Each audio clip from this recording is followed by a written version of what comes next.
70 साल की एक बूढ़ी औरत जिसका पति अभी अभी उसे छोड़कर किसी और दुनिया में चला गया है, जिसका अपने पति के अलावा इस दुनिया में कहने के लिए कोई और नहीं था, बाल बच्चे भी नहीं।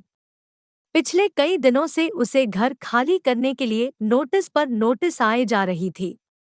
उसने अपने जानने वालों और रिश्तेदारों से कई बार मदद के लिए गुहार लगाई, लेकिन सिर्फ नाम के लिए ही उसे के अपने उसकी शिकायत पर ध्यान नहीं देते, उसकी सहायता के लिए कोई भी आगे नहीं आया। कई लोग तो उसे देखकर ही अपना रास्ता मोड़ लिया करते। बेचारी करे भी तो क्या करें। आखिरकार वह दिन भी जल्दी आ पहुंचा जब उसके फ्लैट के मालिक ने उसको फ्लैट खाली कराने के लिए उसके पास कुछ सिक्योरिटी वाले भेज दिए। बूढ़ी औरत उन हट्टे-कट्टे आदमियों को देखकर और भी ज्यादा सहम गई।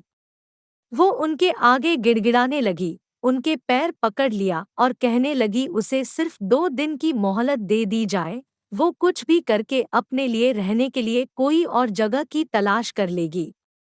मगर भाड़े के वो आदमी उसकी एक बात सुनने को तैयार नहीं थे।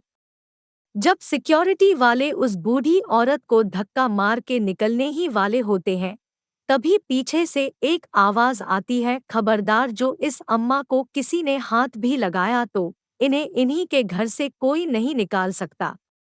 सिक्योरिटी वाले हैरानी से उस आदमी को देखते हैं और पूछते हैं कि तुम्हारा मतलब क्या है। तब वह आदमी उस फ्लैट के पेपर दिखाता है जिन पर उसी बूढ़ी औरत का नाम होता है। वह उन्हें तुरंत वहां से निकल जाने के लिए कहता है।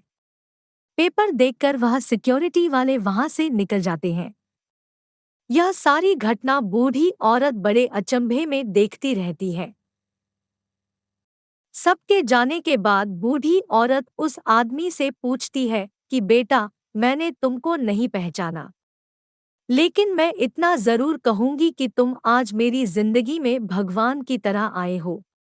तब उस आदमी ने अपनी पहचान देते हुए उस बूढ़ी औरत से कहा, याद कीजिए, माजी 20 साल पहले आप और आपके पति एक मंदिर आए थे।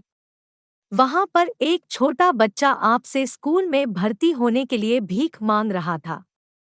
आपके पति ने तो यह कहकर आपको मना कर दिया था कि इसको पैसे मत देना, यह नशा कर लेगा, और आगे चले गए थे।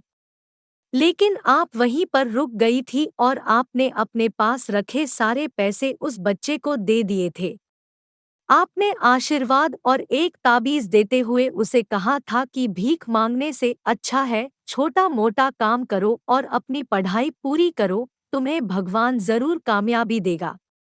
माजी मैं वही भिखारी बच्चा हूँ जो आपके बताए रास्ते पर चलकर आज इतना बड़ा हो गया है, एक एस्टेट एजेंट बन गया है और इस काम में बहुत शोहरत और दौलत कमाई है।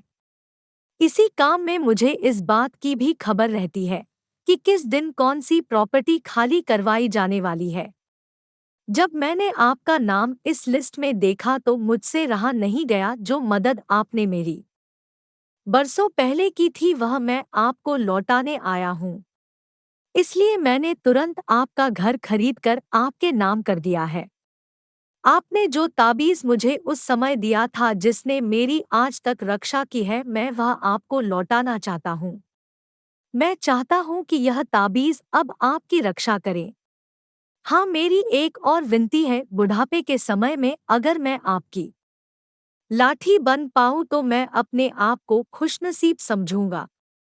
यानी कि अगर आप मेरे साथ रहेगी तो मुझे और अच्छा लगेगा।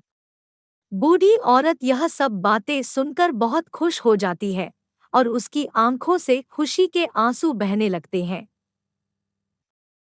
दोस्तों, कर्म एक चक्र की तरह होते हैं जो कभी ना कभी लौट के आपके पास जरूर आते हैं। इसलिए जीवन में जब भी मौका मिले अच्छे कर्म करते रहिए।